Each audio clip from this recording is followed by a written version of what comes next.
Adiaksa, hari ini merupakan episode podcast kita yang terbaru. Di dalam acara podcast hari ini, kita akan membahas terkait peran serta Kejaksaan Negeri Kabupaten Bekasi dan inovasi yang dilakukan oleh Kantor Pertanahan Nasional Kabupaten Bekasi terhadap maraknya praktik mafia tanah. Penasaran seperti apa sih pembahasan kita di episode podcast pada hari ini? Yuk ikuti terus kegiatan kami. Hai Sobat Adiaksa, hari ini merupakan episode terbaru dalam acara podcast Adiaksa Bisa Kejaksaan Negeri Kabupaten Bekasi. Di episode kali ini kita kedatangan tamu yang begitu istimewa, yaitu Bapak Kepala Kejaksaan Negeri Kabupaten Bekasi dan juga Bapak Kepala Kantor Pertanahan Kabupaten Bekasi. Selamat datang Bapak dalam acara podcast Adiaksa Bisa Kejaksaan Negeri Kabupaten Bekasi. Bapak, dalam acara podcast episode kali ini kita akan menjelaskan secara bersama-sama kepada seluruh insan Adiaksa serta Sobat Adiaksa khususnya di wilayah Kabupaten Bekasi terkait peran Kejaksaan Negeri Kabupaten Bekasi di dalam pemberantasan mafia tanah dan inovasi dari Kantor Pertanahan Nasional Kabupaten Bekasi terhadap maraknya praktek mafia tanah di wilayah Kabupaten Bekasi. Baik, pertama kita akan sapa dulu Kepala Kejaksaan Negeri Kabupaten Bekasi. Selamat pagi Bapak. Pagi Ana, apa kabar Ana? Sehat? Alhamdulillah baik Bapak, sehat ya Pak ya. Selamat pagi Bapak Kepala Kantor Pertanahan Kabupaten Bekasi. Selamat pagi Bu Ana. Oke, Bapak, jadi nanti kita akan sering tektok dan tanya jawab seperti itu ya Pak ya. Pertama nih Pak, kita akan ngebahas terkait tema kita di podcast ini itu tentang mafia tanah seperti itu ya Pak ya. Nah, ini ada sedikit pertanyaan yang cukup menarik untuk dua narasumber dari instansi yang berbeda dengan latar belakang instansi pun berbeda seperti itu ya Pak ya. Seperti kejaksaan itu kan kita taunya backgroundnya itu terkait penegakan hukum seperti itu ya Pak, dan Kantor Pertanahan Nasional Kabupaten Bekasi pun terkait masalah pertanahan seperti itu Pak. Pak, ini kan mengenai mafia tanah ya Pak, sering kita dengar dan sering terjadi praktik mafia tanah di sekitar kita, khususnya di wilayah Kabupaten Bekasi seperti itu Pak. Nah, yang ingin saya tanyakan kepada Bapak Kepala Kejaksaan Negeri Kabupaten Bekasi khususnya, bisakah Pak Bapak sharingkan ke kita semua, terutama untuk Sobat Adiaksa di wilayah Kabupaten Bekasi, kenapa sih Pak gitu, kenapa Kejaksaan Republik Indonesia khususnya Kejaksaan Negeri Kabupaten Bekasi ini harus berperan aktif terkait maraknya praktik mafia tanah Pak? Terima kasih Mbak Ana atas pertanyaan yang sangat bagus sekali. Untuk dapat saudara ketahui bersama bahwa pimpinan kami di Jakarta, dalam hal ini Bapak Jaksa Agung RI, telah mengeluarkan surat edaran nomor 16 tahun 2021 tanggal 12 November tahun 2021 tentang pemberantasan mafia tanah. Terhadap surat edaran tersebut, kami sebagai anggota di lapangan tentu saja mendukung dan melaksanakan surat edaran tersebut dengan wujud membentuk satuan tugas di Kejaksaan Negeri masing-masing. Dalam hal ini kami telah membentuk satuan tugas tersebut, di mana kami berkoordinasi dan bersinergi dengan instansi lain, dalam hal ini dari BPN, dari pemerintah daerah Kabupaten Bekasi. Diharapkan dengan adanya Satgas ini kami dapat betul-betul memberantas mafia tanah yang ada di Kabupaten Bekasi. Untuk teman-teman ketahui bahwa permasalahan tanah ini sangat kompleks di Kabupaten Bekasi. Kabupaten Bekasi sebagaimana kita ketahui merupakan kabupaten yang sebagian besar wilayahnya terdiri dari kegiatan-kegiatan industri yang kita ketahui ada lebih kurang 5.600 industri yang berada di Kabupaten Bekasi. Dengan adanya kegiatan industri ini, kita ketahui juga bahwa tingkat harga tanah di Kabupaten Bekasi ini mengalami peningkatan yang cukup tinggi, sehingga masyarakat atau mafia tanah akan mengambil kesempatan dengan adanya hal tersebut. Di sini bukan hanya tanah-tanah masyarakat yang saling tumpang tindih, saya juga setelah beberapa bulan menjabat, saya ada melihat ada juga aset-aset tanah milik pemerintah Kabupaten Bekasi yang diserobot atau diambil oleh pihak-pihak yang tidak bertanggung jawab. Dalam hal ini yang bisa kita sebut juga sebagai mafia tanah. Dengan adanya surat edaran dari Jaksa Agung tersebut, kami telah membuat surat edaran juga tentang pembentukan Satuan Pemberantas Mafia Tanah di Kejari Kabupaten Bekasi. Kami harapkan hal tersebut dapat membantu atau memberi efek jera atau memberi daya kejut kepada mereka yang selama ini dengan beraninya melakukan manipulasi data tanah sehingga nanti baik itu masyarakat maupun negara tidak dirugikan dengan adanya kegiatan mafia tanah tersebut. Mungkin itu Mbak Ana.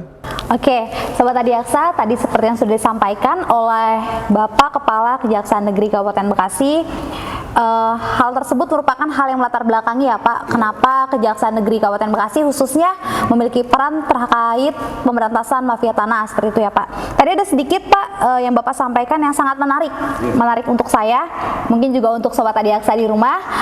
Bapak tadi mengutip terkait adanya surat edaran Jaksa Agung RI nomor 16 tahun 2021. Nah, Sobat Adiaksa, jadi kita tidak perlu khawatir nih bahwasannya terkait adanya mafia tanah tersebut dari Kejaksaan Republik Indonesia, khususnya di Kejaksaan Negeri Kabupaten Bekasi ya Pak, sudah ada tim di mana tim ini fungsinya untuk memberantas mafia tanah, seperti itu ya Pak, di wilayah Kabupaten Bekasi.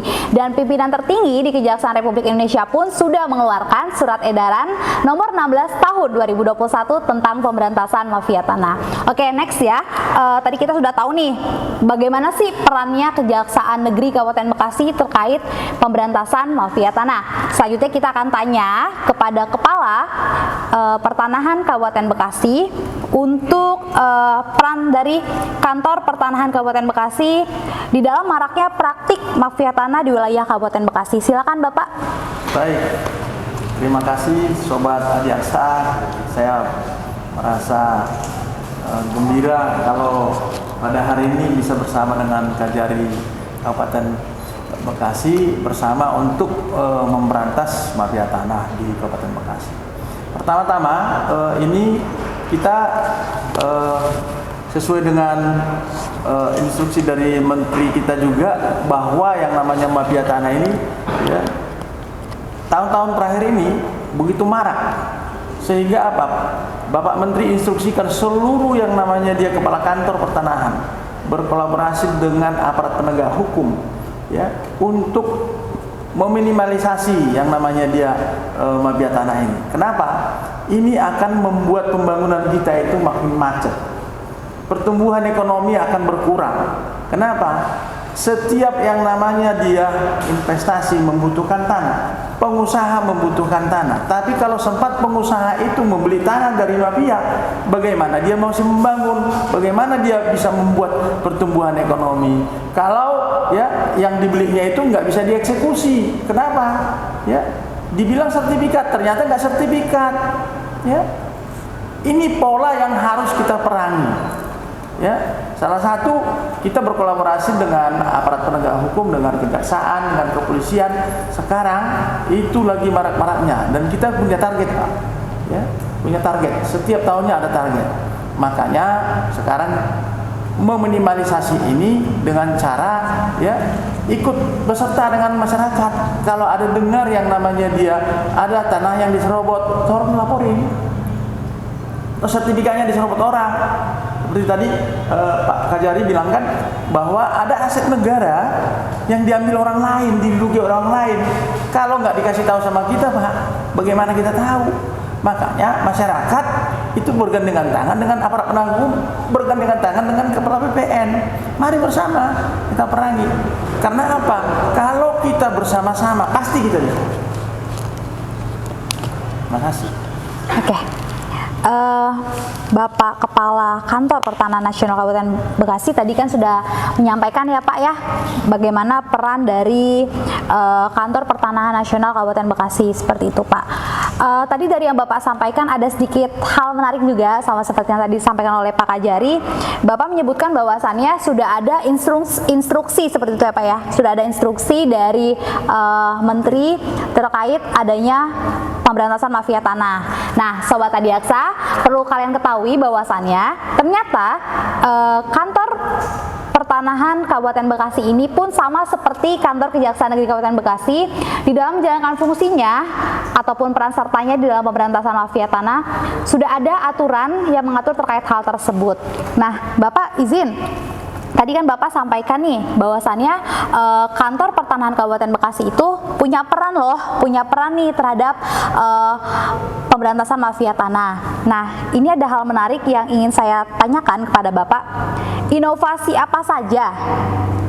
apa saja yang telah dilakukan oleh kantor Pertanahan Kabupaten Bekasi di dalam menyikapi maraknya praktik mafia tanah di wilayah Kabupaten Bekasi, Pak? Terima kasih Bu Ana. Nah, sekarang kalau inovasi yang ditanyakan kepada kita, itu yang pertama, BPN sudah melakukan 2 tahun yang lalu itu sistem kendali akta. Sistem kendali akta itu, jadi akta-akta yang mau dibuat oleh BPAT nggak bisa lagi seperti yang dulu kirim-kirim nomor, ya pejabat BPAT yang satu si A, ya minta nomor kepada si B, ya kan? Datang pemohonnya kepada si A, ya seolah-olah yang membuat akta itu si B, ya kan? Ini nggak dibolehkan lagi. Kenapa? Kami kendalikan itu dan harus dicek bersih duluan. Setiap yang namanya sesuai dengan PP 24 tahun 97, setiap yang transaksi baik jual beli, perbuatan hukum apapun yang terjadi terhadap satu bidang tanah yang sudah sertifikat itu wajib cek bersih. Kalau sudah bersih, nanti akta jual beli dibuat, harus ditandatangani oleh kedua belah pihak dulu, dan harus dibayar yang namanya BPHTB, dibayar PPh-nya. Kalau sudah bayar itu, maka nomor kita kasih. Kalau tidak terjadi tanda tangan, maka akta itu belum kita kasih nomor. Ya, jadi nggak ada mafia tanah lagi yang berani. Ya, ini salah satu yang namanya di sistem kendali, ya akta PPAT. Jadi nggak ada lagi yang namanya dia palsu-palsu itu. Ya kirim-kiriman. Ya kalau kita tahu selama ini ya bisa kirim-kiriman itu nomor. Ya maka dengan adanya ini dikaitkan juga bahwa kalau ada punya tanah wajib Pak.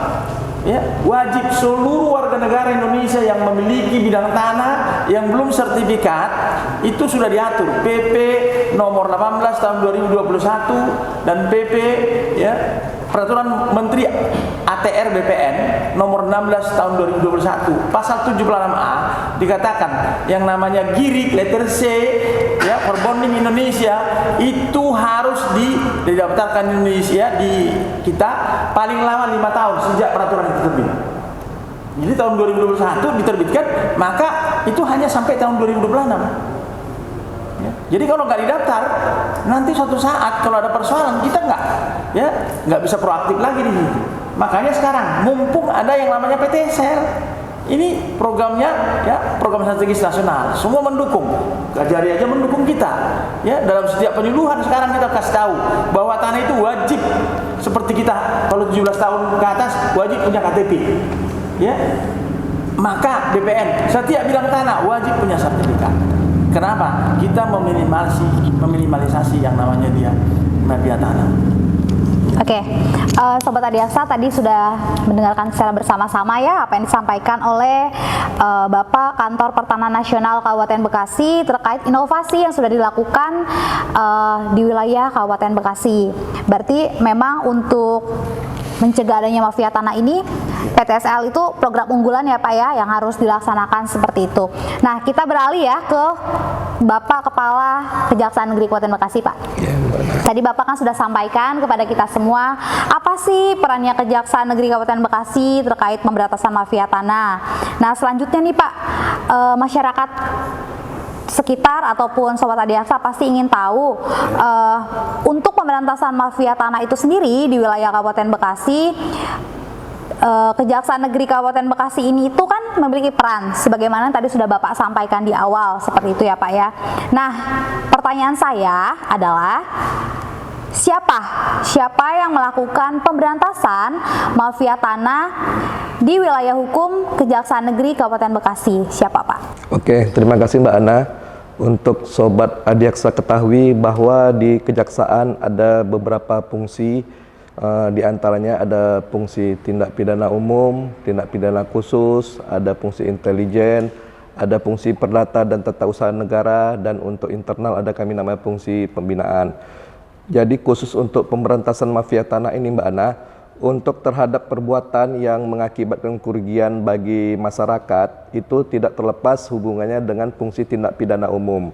Biasanya terhadap perkara mafia tanah yang terkait dengan masyarakat, misalnya perkara 263, biasanya kami dari pihak kejaksaan akan menerima berkas perkara dari penyidik Polri, dalam hal ini sangkaannya melanggar pasal 263 atau 266. Jadi yang berperan di sini dalam hal ini di kejaksaan dalam pemberantasan mafia tanah ada fungsi tindak pidana umum Mbak Ana.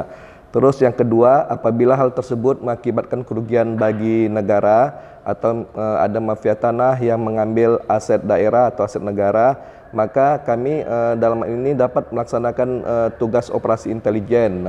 Jadi yang berperan dalam kegiatan tersebut adalah fungsi intelijen. Apabila nanti intelijen telah melakukan operasi intelijen dalam hal ini penyelidikan dan ditemukan bukti awal bahwa telah terjadi perampasan tanah atau aset daerah atau negara, dibuat sertifikat oleh mafia sehingga hal tersebut mengakibatkan kerugian negara, nanti oleh pihak intelijen akan menyerahkan hasil operasi intelijen itu tersebut ke seksi tindak pidana khusus mana. Jadi setelah dilakukan operasi intelijen diserahkan ke Pisus, maka di seksi tindak pidana khusus akan melakukan kegiatan baik itu penyelidikan ulang atau langsung ke tahap penyidikan. Apabila nanti terbukti itu merupakan tindak pidana korupsi, maka kami tidak segan akan melimpahkan perkara tersebut ke pengadilan. Kemudian ada lagi fungsi perdata dan tata usaha negara, tidak menutup kemungkinan mungkin pada saat sebelum Pak Iskia atau Kepala BPN yang terdahulu mungkin ada sempat terbit mungkin dengan manipulasi data, sempat terbit lagi sertifikat baru atau sertifikat ganda di lokasi yang sama, sehingga ada dua sertifikat. Mungkin tidak menutup kemungkinan nanti pihak BPN mengalami gugatan, digugat oleh mafia tanah tersebut untuk pembatalan sertifikat, maka nanti pihak BPN dapat meminta bantu kita dengan fungsi datun, perdata dan tata usaha negara. Jadi dengan fungsi datun, JPN akan dengan SKK dari Kepala Badan Pertanahan, kami dapat membantu untuk menjadi pengacara pihak BPN dalam menghadapi gugatan baik itu di PT UN maupun di Pengadilan Negeri Kabupaten Bekasi. Itu saja mungkin Mbak Ana. Nah, Sobat Adiaksa, ternyata untuk tim yang melakukan pemberantasan mafia tanah di wilayah Kabupaten Bekasi, khususnya yang dilaksanakan oleh Kejaksaan Negeri Kabupaten Bekasi ini, setiap bidang saling bersinergi seperti itu ya Pak, saling bersinergi, saling berkelanjutan, dan saling berhubungan satu sama lain seperti itu ya Pak. Oke, Bapak Kepala Kejaksaan Negeri Kabupaten Bekasi, tadi Bapak kan sudah menyampaikan ya Pak terkait peran serta Kejaksaan Negeri Kabupaten Bekasi, bahkan pihak serta bidang apa saja di kantor Kejaksaan Negeri Kabupaten Bekasi yang berperan aktif dalam pemberantasan mafia tanah. Nah, ini ada pertanyaan yang cukup menarik untuk Bapak jelaskan kepada Sobat Adiaksa.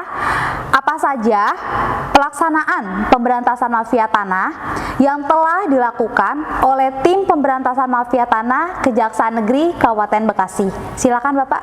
Terima kasih Mbak Ana. Saya akan coba menjelaskan apa saja yang telah kami lakukan dalam wujud pemberantasan mafia tanah. Yang pertama, kami telah melakukan koordinasi dengan instansi terkait. Dalam hal ini baik itu penegak hukum maupun pihak BPN guna mencegah atau memberantas mafia tanah, baik itu secara preventif maupun melakukan tindakan tegas, yaitu tindakan represif. Kemudian kami telah menyediakan sarana aduan atau hotline mafia tanah Kejaksaan Negeri Kabupaten Bekasi yang dapat diakses secara mudah oleh masyarakat guna melaporkan adanya praktek mafia tanah di Kabupaten Bekasi.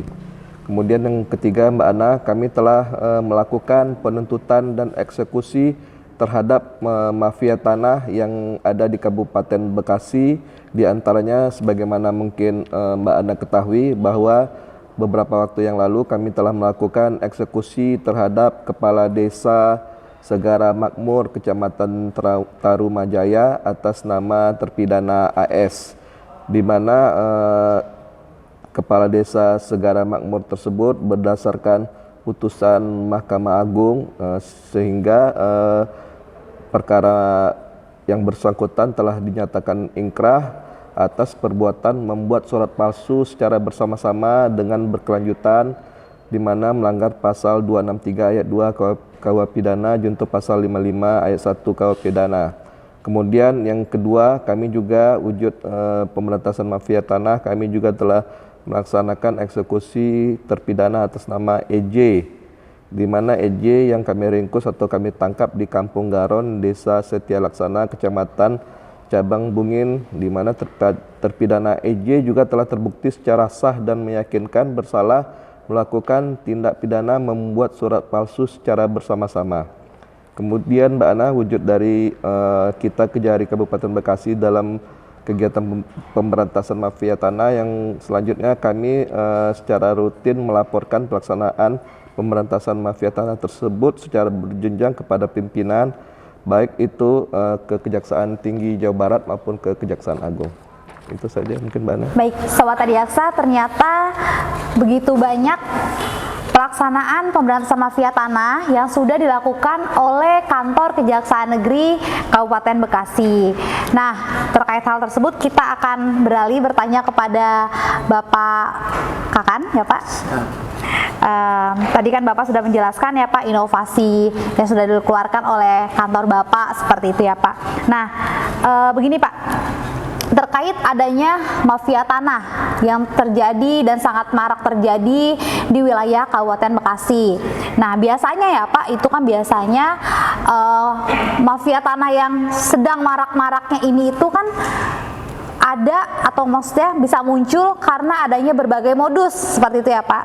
Artinya perbuatan mereka itu terjadi karena adanya modus yang mendukung mereka. Di antaranya mungkin seperti yang kita ketahui bersama ya Sobat Adiaksa, adanya pemalsuan akta jual beli seperti itu ya Pak ya. Lalu pemalsuan girik, bahkan terkait yang namanya agendum vervoding seperti itu ya Pak. Nah, yang ingin saya tanyakan kepada Bapak Kakan, terkait adanya modus-modus tersebut, upaya apa yang dilakukan oleh Kantor Pertanahan Nasional Kabupaten Bekasi? Silakan Bapak. Baik, terima kasih Bu Ana. Sekarang kalau BPN itu sudah sering mengadakan kolaborasi, koordinasi dengan aparat penegak hukum, baik itu dengan pihak kepolisian, baik kejaksaan maupun pengadilan.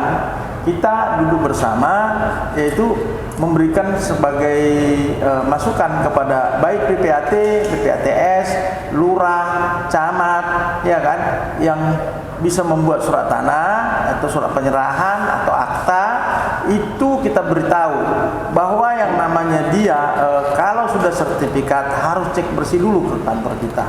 Kalau dinyatakan bersih baru bisa diproses. Kemudian akta yang sudah dibuatkan itu harus neken dulu kedua belah pihak. Perbuatan hukumnya ada.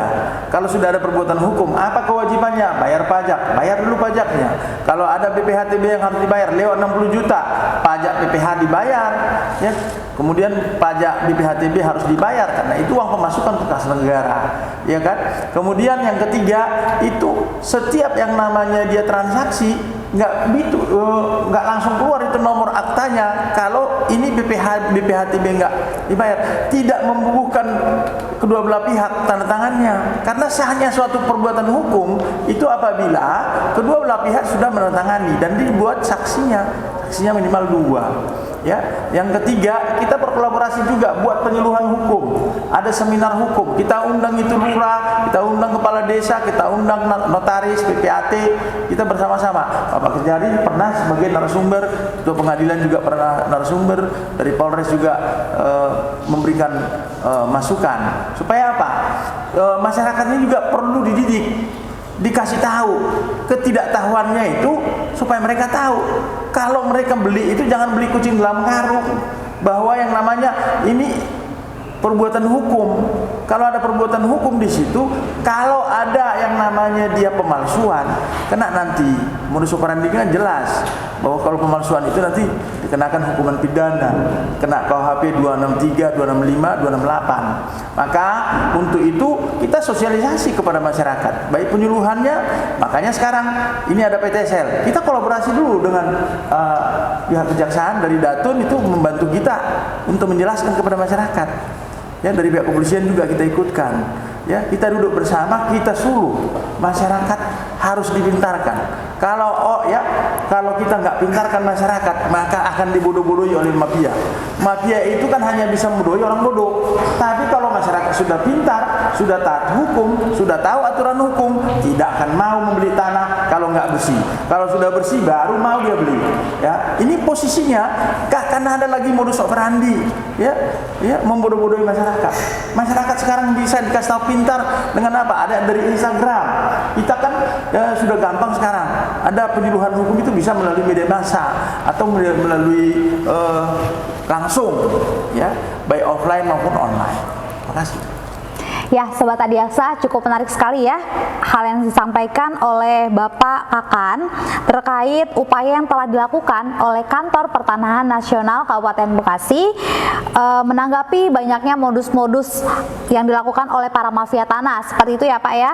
Nah Pak, ini ada sedikit pertanyaan yang menarik nih, titipan dari Sobat Adiaksa. Semoga Bapak berkenan untuk menjawab ya Pak.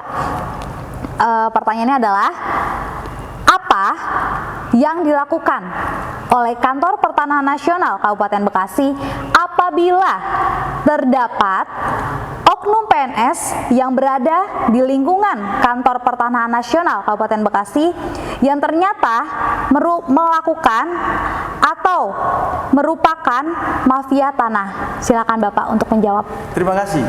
Pertanyaannya Pak ya. Langsung kalau saya ketahui itu langsung kita tindak. Jelas itu.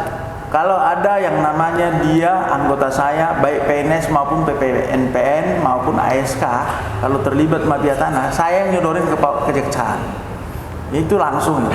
Kenapa? Ya kita sudah mau menegakkan hukum, tapi kalau ada pula anggota kita yang melakukan kesalahan seperti ini, ya harus kita tindak tegas, nggak boleh main-main. Maka apa? Salah satu membuat kita itu selektif. Ya, seperti saya mengusahakan di kantor. Begitu saya masuk, saya tahu di mana nih kelemahan kantor itu. Ya, pelayanan publiknya gimana. Makanya sewaktu saya masuk ke Kantor Pertanahan Kabupaten Bekasi, yang pertama di loket itu saya buat dulu bagaimana pelayanan publik yang baik. Ya, kita mau memberikan servis yang baik kepada servis excellent. Makanya kita buat melayani dengan sepenuh hati, nggak hanya omongan. Ya, melayani dengan sepenuh hati. Kalau selama ini yang namanya dia pemohon langsung dicuekin, kalau sekarang enggak, saya buat karpet merah. Karpet merah itu tujuannya apa? Mereka lebih VIP, Pak. Lebih utama mereka itu.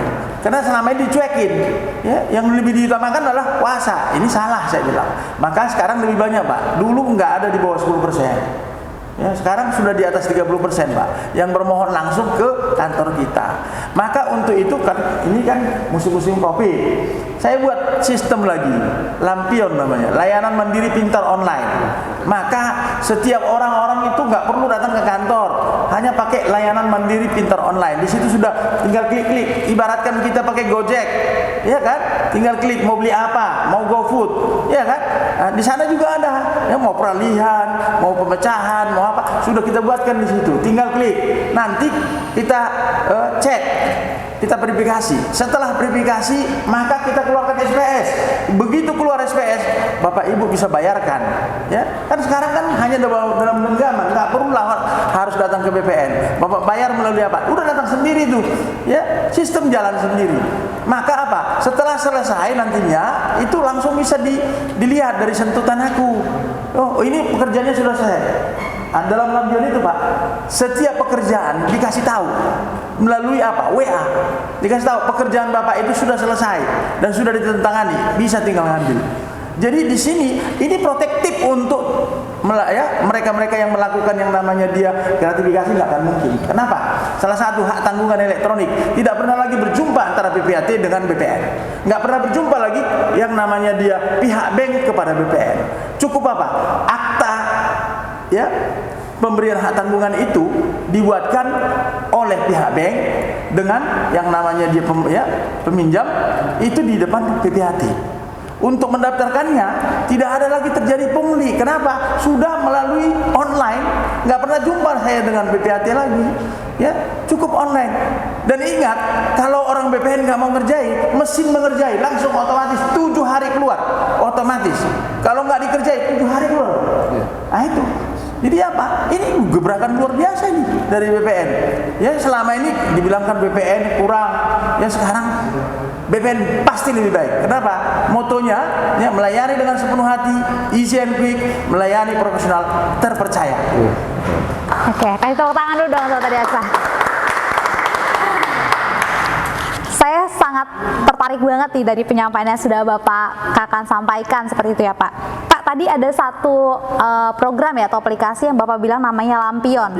Nah itu untuk Lampion itu sendiri itu suatu inovasi dari Kakan Kabupaten Bekasi atau dari BPN Pak? Nah, kalau yang dari BPN itu sentuhan aku namanya. Bapak Ibu mau lihat bergeraknya posisi di mana itu, ya kan? Harus yang proaktif kitanya, pemohonnya. Kalau Lampion ini enggak, ya. Ini sekarang lagi di posisi seksi 1 misalnya, seksi pengukuran. Dikasih tahu melalui message WA, ya kan? Itu yang buat kantor pertanahan sendiri, Bu. Setelah saya, ya kita buatkan itu. Ya, supaya masyarakat ini kan sudah gampang diajari melalui online, ya kan? Jadi dia mau tidur-tidur nanti itu WA bunyi, oh sudah selesai. Kita buat program sekarang, program untuk menyambut yang namanya dia tahun baru 2022. Ya, Roya itu cuma 22 menit Pak. Pakai Lampion. Saya besok mau Roya, saya ambil sertifikatnya, saya scan. Ya melalui Lampion, ya KTP-nya saya scan, ya surat rekomendasi dari bank bahwa itu sudah dihapuskan, ya hak tanggungannya kita scan, ya kemudian sertifikatnya kita scan, hak tanggungannya kita scan, maka orang BPN verifikasi, oh ini semua benar, ya sama datanya dengan kita, ya diambil buku tanahnya, diturunkan ke bawah, ya. Setelah itu apa? Dikeluarkan SPS, surat perintah store. Begitu dia store muncul, besok tinggal bawa ke sini, bawa ke kantor pertanahan. Begitu dibawakan, nggak usah sampai 1 jam Pak, 22 menit selesai. Ya karena diteken, bukan kepala kantor lagi yang neken, cukup manajer loket. Ya diteken, langsung diambil, bisa diambil. Ya untuk peningkatan hak juga kita buat, hanya 2 jam 2 menit.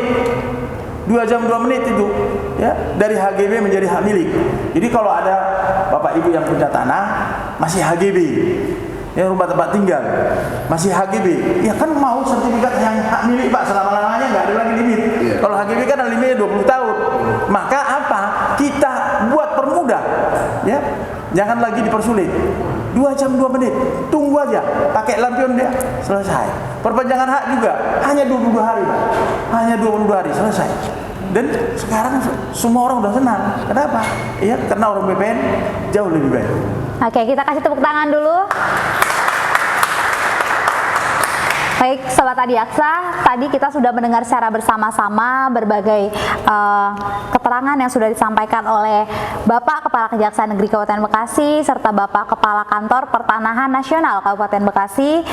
Ternyata di sini kita bisa tahu ya, semua Sobat Adiaksa bisa mengetahui secara jelas bahwasannya terkait maraknya mafia tanah di wilayah Kabupaten Bekasi, 2 instansi ini yaitu Kejaksaan dan Kantor Pertanahan sudah sama-sama bersinergi serta memiliki komitmen untuk melakukan pemberantasan mafia tanah seperti itu ya Pak ya, melalui program-program unggulan di setiap instansi masing-masing, baik itu dari Kejaksaan maupun dari Kantor Pertanahan. Nah, untuk seluruh Sobat Adiaksa, bagi kalian yang mengetahui adanya praktik mafia tanah, jangan segan-segan untuk segera melaporkan seperti itu ya Pak ya, boleh melaporkan ke BPN ataupun ke Kejaksaan Negeri Kabupaten Bekasi. Nah, untuk satu pertanyaan terakhir untuk Bapak Kepala Kejaksaan Negeri Kabupaten Bekasi, di Kejaksaan Negeri Kabupaten Bekasi ini apakah sudah ada hotline untuk melaporkan terkait adanya praktik mafia tanah, Pak? Silakan, Pak. Terima kasih Mbak Ana. Sebagaimana tadi saya sampaikan, dengan adanya instruksi dari Jaksa Agung tersebut, kami dari Kejari Kabupaten Bekasi secara cepat telah membuat satuan tugas, dan satuan tugas tersebut dilengkapi dengan adanya hotline, nomor telepon yang bisa masyarakat gunakan untuk melapor apabila terjadi kasus mafia tanah di Kabupaten Bekasi, Mbak Ana.